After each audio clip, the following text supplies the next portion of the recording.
Welcome to Biography with Plutarch, where we delve into the fascinating lives of remarkable individuals who have shaped the course of human history.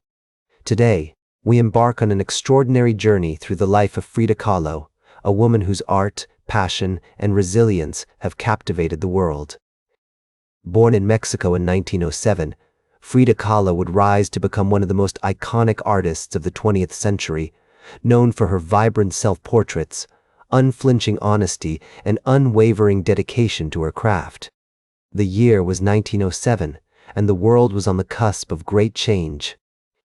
Frida's family lived in a beautiful blue house on Londres Street, a symbol of their modest but comfortable lifestyle.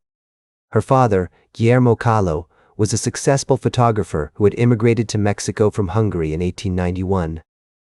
He was a kind and gentle man who loved his family dearly and encouraged their creative pursuits.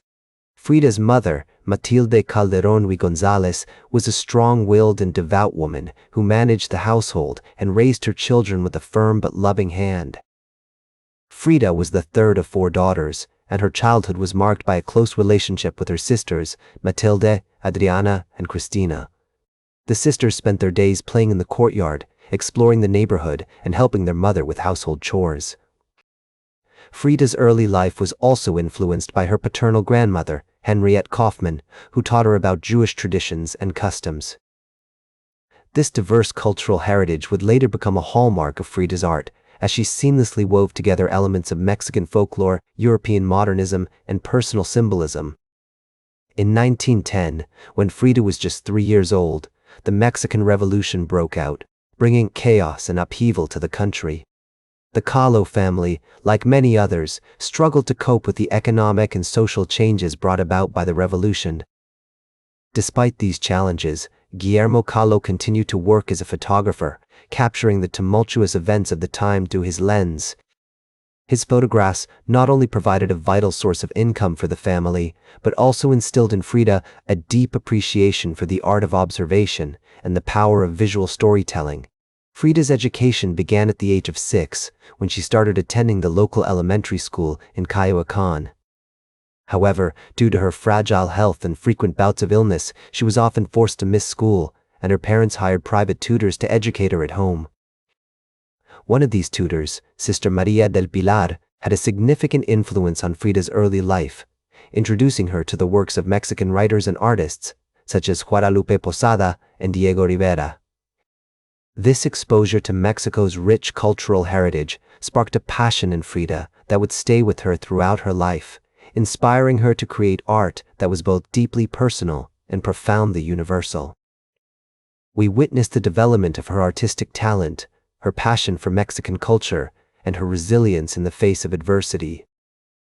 And it is here, in the early life of Frida Kahlo, that we find the seeds of her future greatness, the nascent stirrings of an artistic vision that would soon captivate the world.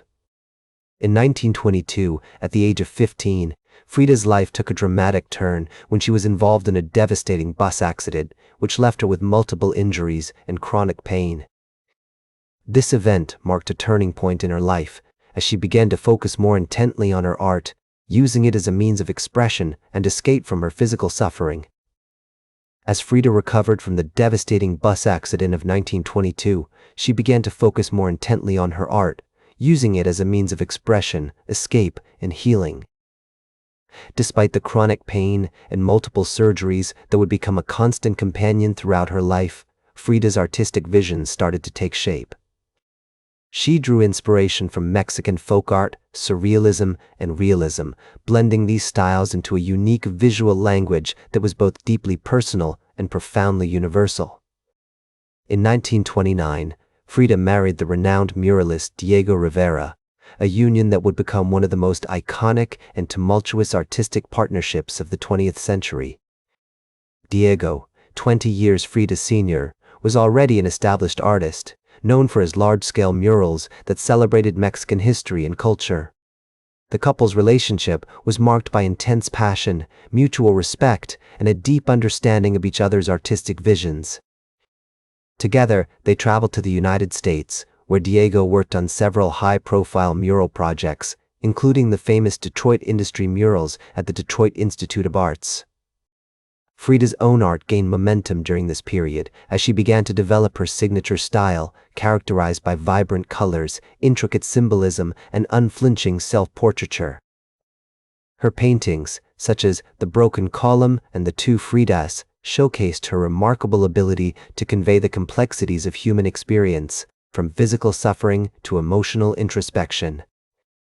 One of Frida's most significant achievements during this period was her participation in the Mexican art movement, known as the Mexican Renaissance. Alongside artists like Diego Rivera, José Clemente Orozco, and David Alfaro Siqueiros, Frida played a crucial role in promoting Mexican culture, folklore, and history through her art. Her work not only reflected the country's rich heritage, but also challenged traditional representations of women, identity, and social justice.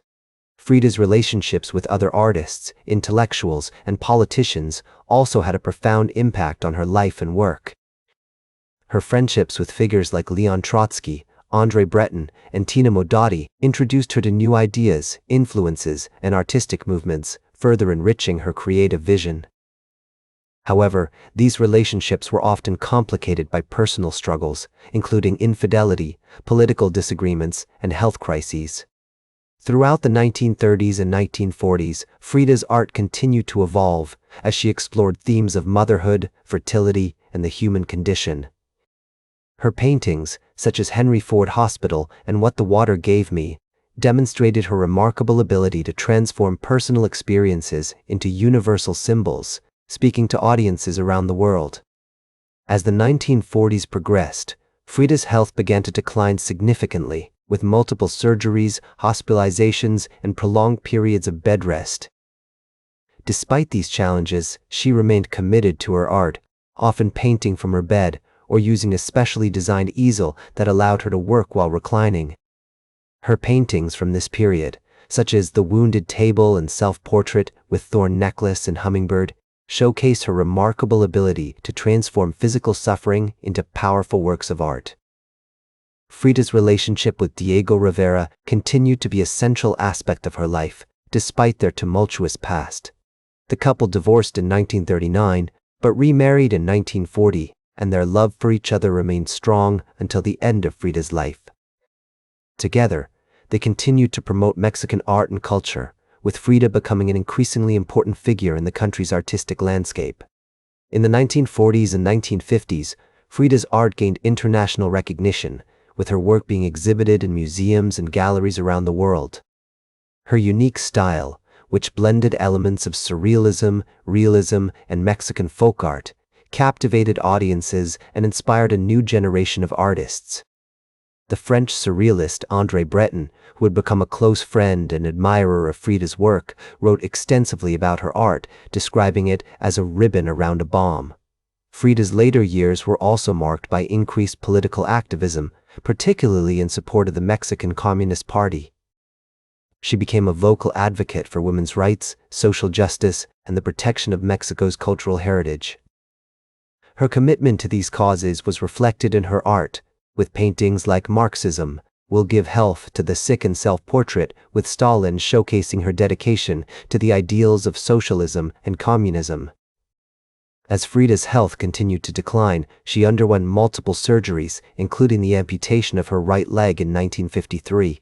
Despite this, she remained defiant and determined, continuing to paint until her death on July 13, 1954, at the age of 47. Her funeral was attended by thousands of mourners, who came to pay tribute to a woman who had become an icon of Mexican culture and a symbol of artistic resilience. As the Mexican poet and essayist Carlos Fuentes once wrote, Frida Kahlo's art is not just a reflection of her life, but a triumph over it. Her story serves as a reminder that even in the face of adversity, art can be a powerful tool for self-expression, healing, and transcendence. Thank you for joining me on this journey through the life and art of Frida Kahlo. That's all for today's biography with Plutarch. Remember to like, share, and subscribe, and until next time, remember that understanding the lives of remarkable individuals helps us better understand ourselves.